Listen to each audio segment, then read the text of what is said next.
Friends, welcome back our channel. आप सभी का आपके अपने चैनल पर स्वागत है। और आज हम बात करने वाले हैं कंप्लीट स्ट्रैटेजी डिस्कस करेंगे यूजीसी नेट कंप्यूटर साइंस 2023 के बारे में। और साथ में ही ये भी डिस्कस करेंगे कि भाई जो है आपका कितने कितने मार्क्स का आ रहा है, यानी कि पेपर 1 पेपर 2 को कंप्लीट जो है वो डिस्कस करने वाले हैं। अगर आप चाहते हैं कि भाई हम जो है कंप्यूटर साइंस का कोर्स स्टार्ट करें, यानी कि पेपर 1 पेपर 2 का दोनों का ही जो है आपको क्लासेस चाहिए, तो आप कमेंट सेक्शन में बता सकते हैं। डेफिनेटली जो है हम जितने कमेंट्स आएंगे उसके अकॉर्डिंग जो है फिर हम क्लासेस को शुरू करेंगे। ओके, तो चलिए भाई कंप्लीट जो है स्ट्रैटेजी डिस्कस करने वाले हैं। कंप्लीट स्ट्रैटेजी वीडियो होने वाली है, यानी कि जिस बच्चे को नेट के बारे में कुछ भी नहीं पता और वो सोच रहा है कि भाई क्यों ना, अगर मेरे पास पोस्ट ग्रेजुएशन की डिग्री है और क्यों ना मैं कॉलेज में पढ़ा हूँ, मेरे अंदर इतनी एलिजिबिलिटी है, तो भाई डेफिनेटली ये वीडियो आप लोगों के लिए है। और आप अगर अपना फर्स्ट अटेम्प्ट या सेकंड अटेम्प्ट दे रहे हैं तो डेफिनेटली इस बार जो है आप जेआरएफ लेकर रहेंगे। चलिए भाई, मेरे साथ अब की बार जो है आप सभी को जेआरएफ क्लियर करना है कंप्यूटर साइंस के। आप लोगों को बिल्कुल भी जो है किसी भी उसके बारे में मतलब टेंशन की बात ही नहीं कि कंप्यूटर साइंस कहाँ से करना है, ठीक है। तो ओके, पेपर 1 पेपर 2 दोनों को डिस्कस करेंगे। तो आप सबसे पहले ये जानो कि भाई एग्जाम में पेपर 1 जो है वो 50 मार्क्स का आता है। कितने मार्क्स का आता है भाई? 50 क्वेश्चन आते हैं। कितने मार्क्स का? 100 मार्क्स का, ठीक है। तो 100 मार्क्स का आपका ये हो गया। पेपर 2 की अगर बात की जाए तो पेपर 2 में से 100 क्वेश्चन आते हैं और हर क्वेश्चन आपका 2-2 नंबर का होता है, तो ये हो गया आपका 200 नंबर का, ठीक है भाई। तो कुल मिला के पेपर आपको समझ में आ गया होगा कि 300 नंबर का आपको एग्जाम में पेपर देखने को मिलेगा। अब ये जो है ये 150 क्वेश्चन आपको 3 घंटे में करने हैं, यानी कि 180 मिनट में 150 क्वेश्चन को अटेम्प्ट करना है, ठीक है। तो ये माइंड में आपके क्लैरिटी होगी। अब देखो, अब हमें कितने मार्क्स ले रहे हैं। मुझे टॉप नहीं करना, सबसे पहले माइंड सेट हो जाना चाहिए कि भाई मुझे टॉप नहीं करना है। अगर आप बिल्कुल हो कि भाई मुझे जीआरएफ निकालना है तो डेफिनेटली आपको टारगेट करना है 70% का, कि भाई मुझे जो है 70% नंबर लेने हैं, क्योंकि नेगेटिव मार्किंग नहीं है। चाहे वो आप किसी भी कैटेगरी से बिलोंग करें, अगर आप जो है ओबीसी एससी एसटी से बिलोंग कर रहे हो तो 60% का टारगेट रखो। अगर आप जनरल से कर रहे हो तो 60 से 70% का आपका टारगेट रखना है जीआरएफ के लिए। तो यानी कि सभी को मैं यही कहूंगी कि 300 में से सिर्फ आप ये टारगेट रखो कि मुझे सिर्फ 300 में से 210 नंबर लेने हैं, उससे ज्यादा मुझे नंबर नहीं लेने हैं। यानी कि आपका जो टारगेट होना चाहिए वो 210 नंबर का होना चाहिए, यानी कि 210 नंबर, 210 नंबर। और आपको जो है ऑल ओवर इंडिया में टॉप 1% पे आपकी जगह होगी, यानी कि टॉप 6% को असिस्टेंट प्रोफेसर, यानी कि नेट का जो है नेट क्लियर होता है और उसमें से भी तो जो टॉप 1% रहते हैं वो 6% में से, तो वो जो है वो जीआरएफ मिलता है। अब भाई इतना सारा सिलेबस है, सिलेबस और ऑब्वियसली बहुत सारा है। अब आपको इन 2 महीनों में क्या करना है, क्योंकि एग्जाम तो बहुत पास है, 13 से 20 के बीच में जून में आपको एग्जाम देखने को मिल जाएगा। कुछ थोड़ा बहुत डेट आगे भी होती है, लेकिन भाई फिक्स है अभी तो कि भाई 13 और 20 में आपका एग्जाम होगा। तो आपके पास जो है 45 से 50 दिन है। 45 से 50 दिनों में आपको किस तरीके से जो है यूटिलाइज करना है, क्योंकि कहने को तो बहुत लोग कहते हैं भाई नेट बहुत टफ है, जीआरएफ तो उससे टफ है, ये हो जाएगा, लेकिन अब आपको करना क्या है, किस तरीके से पढ़ाई करनी है। तो कुल मिला के यहाँ पे आपको क्रीम करना है, यानी कि फिल्ट्रेशन करनी है टॉपिक्स में, सब टॉपिक्स में, कि क्या आपको एग्जाम में देखने को मिलेगा, क्या नहीं मिलता है, पीवाईक्यू उठाने हैं। और एक चीज आपको देखनी है कि भाई 2018 से आपका पैटर्न चेंज हुआ था। उससे पहले जो पेपर होता था, देखो 2011 तक आपका सब्जेक्टिव पेपर होता था, उसके बाद जो है 2012 से आपके 3 पेपर होते थे। पेपर 1 सबके लिए कॉमन रहता था, पेपर 2 और पेपर 2 थोड़ा आसान आता था सब्जेक्ट का, और पेपर 3 भी आपका सब्जेक्ट से रिलेटेड होता था लेकिन थोड़ा हार्ड लेवल का होता था। तो पहले 3 पेपर होते थे, ठीक है भाई। उसके बाद जब एनटीए ने जो है नेट को कंडक्ट करवाना शुरू किया तो इन्होंने एग्जाम पैटर्न को चेंज किया। तो यहाँ पे एग्जाम पैटर्न चेंज करके इन्होंने 2 पेपर कर दिए, paper 1 and paper 2। Paper 1 common सबके लिए रहेगा और पेपर 2 जो है वो सब्जेक्ट स्पेसिफिक रहेगा।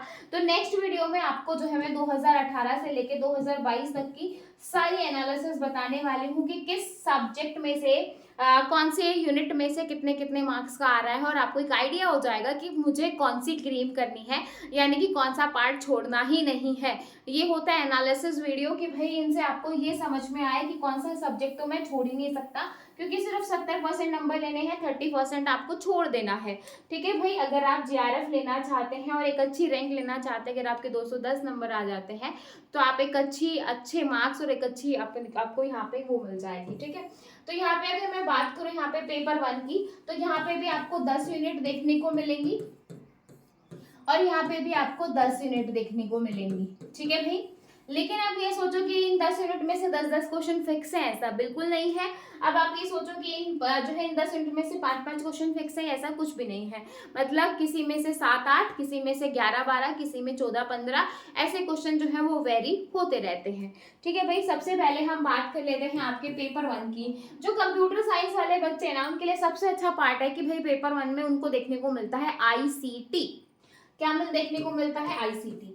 और ICT एक ऐसा टॉपिक है, चाहे कंप्यूटर साइंस वाले बच्चे हो या अदर सब्जेक्ट के बच्चे हो, ICT में जो है अगर आप ICT को अच्छे से कर लेते हो, जैसे कंप्यूटर क्या है, कंप्यूटर की हिस्ट्री क्या है, डिवाइसेस क्या है, कंप्यूटर की एब्रीविएशन हो गई, वेब जो है ईमेल वाला पार्ट हो गया, कुछ थोड़ा सा जो है करंट से रिलेटेड चीज़ें हो गई, अगर आप उसको अच्छे से फोकस कर लेते हो तो भाई आपको कोई एक्स्ट्रा कोई बाहर से क्वेश्चन देखने को नहीं मिलेगा, उसी लिमिटेड एरिया में से क्वेश्चन देखने को मिलेगा।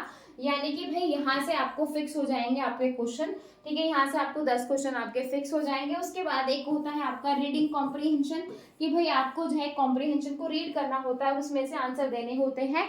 यानी कि अगर आप इसकी जो है कुछ रीडिंग कॉम्प्रीहेंशन यानी कि PYQ की भी अच्छे से प्रैक्टिस कर लोगे, क्योंकि विदाउट प्रैक्टिस तो कुछ भी नहीं है, क्योंकि 5 क्वेश्चन आपको रीडिंग कॉम्प्रीहेंशन में से देखने को मिलेंगे, तो इन 5 क्वेश्चन की आपको प्रैक्टिस करनी ही पड़ेगी, बिना प्रैक्टिस के तो कुछ होना नहीं है। लेकिन रीडिंग कॉम्प्रीहेंशन आपको पता है कि भाई बहुत ज़्यादा जो है ऐसी हाई चीज़ नहीं है, बस ये है कि टाइम को आपको मैनेज करना है।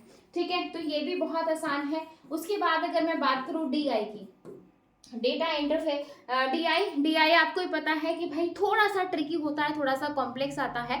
मतलब अगर आप एग्जाम में उसको करने लग जाओ तो अगर किसी ने प्रैक्टिस नहीं की हुई तो आपको बहुत टाइम लग जाता है DI को सॉल्व करने के लिए। तो यानी कि DI को आपको यहाँ पे प्रैक्टिस करनी पड़ेगी। अगर आपके पास अभी 45 दिन है एग्जाम को तैयार करने के लिए, तो आप डेली जो है 10 से 15 मिनट 10 मिनट 15 मिनट DI पे लगा सकते हो। यानी कि डेली का अगर आप एक DI भी सॉल्व करोगे तो एग्जाम में आपके यहाँ पे 10 नंबर पक्के।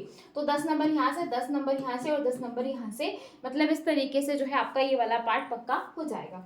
उसके बाद आता है लॉजिकल रीजनिंग, यानी कि जिसको मैथ रीजनिंग बहुत पसंद होता है तो भाई तो वो इसको अच्छे से कर लेगा। उसके बाद आता है आपका मैथ। ठीक है, तो ये तो कुछ ऐसी टर्म्स हैं जो आपको थोड़ा सा यहाँ पे प्रैक्टिस की जरूरत है। जैसे आपका DI हो गया, लॉजिकल रीजनिंग हो गया, मैथ हो गया, तो यहाँ पे आपको इनकी जो है आपको प्रैक्टिस की जरूरत है। लेकिन अगर आपका मैथ और रीजनिंग में अच्छा वो है कि भाई हमारा थोड़ा सा कैलकुलेशन में, मैथ्स में थोड़ा इंटरेस्ट है, तो डेफिनेटली ये यूनिट आपको एक अच्छा खासा स्कोर जो है एग्जाम में दिलवा सकती है। उसके बाद आपको देखने को मिलेगा टीचिंग एप्टीट्यूड। टीचिंग एप्टीट्यूड हो गया आपका। ठीक है, उसके बाद आपका यहीं पे बता देती हूँ, पेपर 2 को अपन नेक्स्ट पेज पे कर लेंगे। ठीक है, उसके बाद है आपका टीचिंग एप्टीट्यूड, में यहाँ पे ऊपर लिख देती हूँ अगर किसी को वहां से दिखाई नहीं दे रहा है तो। ठीक है, तो टीचिंग एप्टीट्यूड हो गया।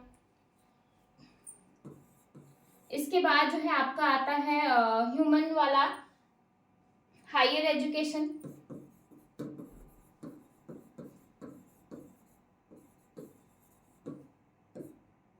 और फिर आता है प्यूपल डेवलपमेंट इन एनवायरनमेंट। ठीक है, और इसके बाद आता है आपका RA रिसर्च। ठीक है भाई, ठीक है, तो ये वाले जो है थोड़े से आपके रीडिंग से रिलेटेड है, यानी कि आपको एक बार इनको रीड करना पड़ेगा। आपको PYQ से बहुत ज़्यादा जो है यहाँ पे हेल्प मिलेगी। हायर एजुकेशन और ये वाला जो पार्ट है ये आपका जो है करंट से रिलेटेड है, यानी कि आपको थोड़ा सा जो है करंट पे यहाँ पे ज़्यादा फोकस करना पड़ेगा, कि करंट की चीज़ों पे यहाँ पे आपको फोकस करना पड़ेगा। करंट के क्वेश्चन आपको जो है देखने को मिलते हैं, तो भाई यहाँ पे आपको थोड़ा सा करंट पे फोकस करना है।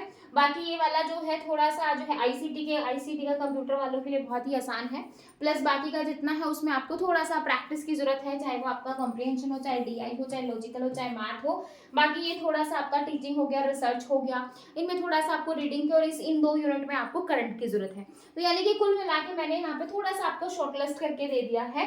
नेक्स्ट वीडियो में मैं आपको बताऊंगी कि किस यूनिट में से कितने कितने मार्क्स आपको देखने को मिलेंगे। DI और जो है रिसर्च जो आपका ये वाला है रीडिंग वाला, इसमें तो फिक्स है कि आपको 10-10 क्वेश्चन 20 नंबर यहाँ से देखने को मिलेंगे। अब यहाँ से आपको टारगेट करना है कि भाई 70 नंबर मुझे लेने हैं, यानी कि ये जो 50 क्वेश्चन आएंगे इसमें से 35 क्वेश्चन मेरे ठीक होने चाहिए। अगर आप ज्यादा का भी टारगेट करते हो बहुत अच्छी बात है, लेकिन 35 क्वेश्चन का तो आपको यहाँ पे टारगेट करना ही है कि भाई 35 क्वेश्चन मेरे यहाँ से होने चाहिए। उन 35 क्वेश्चन में आपको पहले जो है शॉर्टलिस्ट करना पड़ेगा 7 यूनिट को, कि कौन से 7 यूनिट मैं करूँ। तो जैसा कि मैंने कहा कि भाई मैथ रीजनिंग में अच्छा वो है तो आप इन 5 को कर सकते हो। करंट पे अगर आपको है कि भाई करंट में कर सकता हूँ तो आप करंट वाले पे अच्छे से फोकस कर सकते हो, क्योंकि करंट के क्वेश्चन आते हैं डायरेक्ट उठ के आते हैं, कोई ऐसी चीज वो है नहीं। ठीक है भाई, तो ये वाला पूरा हो गया आपका पेपर 1 का। ठीक है, तो पेपर 1 में किसी को भी डाउट है तो मुझे कमेंट सेक्शन में बता सकता है कि भाई पेपर 1 में मुझे ये वाली जो है यहाँ पे डाउट लग रहा है। ठीक है भाई, उसके बाद अगर मैं बात करूँ यहाँ पे, उसके बाद अगर हम बात करें पेपर 2 की, पेपर 2 अगेन आपकी 10 यूनिट होती है। पेपर 2 यहाँ पे 10 यूनिट है, लेकिन आपको यहाँ पे फोकस करना है कोर वाले पार्ट पे। कोर वाला पार्ट अगर मैं यहाँ पे सबसे पहले बताऊँ आपको, कंप्यूटर नेटवर्क, बहुत ज्यादा क्वेश्चन आते हैं कंप्यूटर नेटवर्क में से, यानी कि कंप्यूटर नेटवर्क में से 12 से 15 मार्क्स का आपको वेटेज देखने को मिल जाएगा। उसके बाद अगर मैं बात करूँ टीओसी एंड कंपाइलर की, ये जो है वेटेज जो है वो वेरी करता रहता है, ऐसा कोई फिक्स नहीं है कि भाई इतना आएगा ही आएगा, लेकिन ये वो कोर एरिया है जहां से आपको एक अच्छा जो है यहाँ पे आपको क्वेश्चन देखने को मिलेगा। कंपाइलर में भी आपको 11 से 14 क्वेश्चन जो है टीओसी और कंपाइलर में से। अब की बार टीओसी में जो है ट्यूरिंग मशीन के काफी क्वेश्चन थे।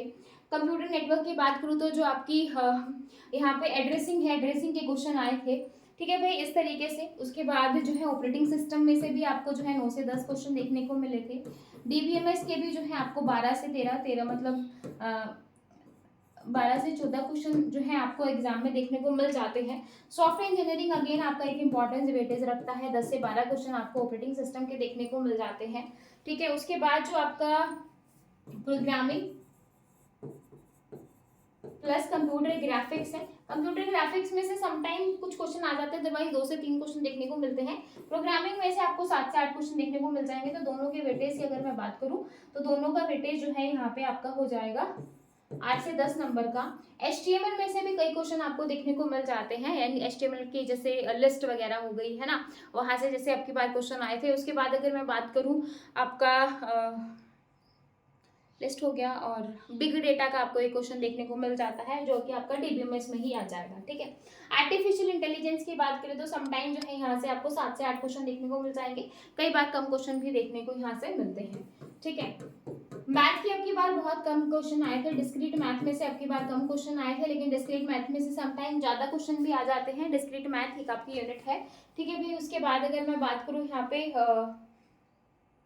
आपका डेटा स्ट्रक्चर, क्योंकि डेटा स्ट्रक्चर भी आपका एक इम्पॉर्टेंट कोर वाला पार्ट है, डेटा स्ट्रक्चर पर प्लस एल्गो, इसमें से भी आपको जो है 8 से 12 क्वेश्चन देखने को मिल जाते हैं, मतलब मिनिमम 8 क्वेश्चन, मैक्सिमम जो है वो 12 तक आपको क्वेश्चन देखने को मिल जाएंगे। ठीक है, तो इस तरीके से 1 2 3 कितने मिनट हो गई भाई, 4 5 6 7 8 9, और कौन सी यूनिट रह गई भाई आपकी,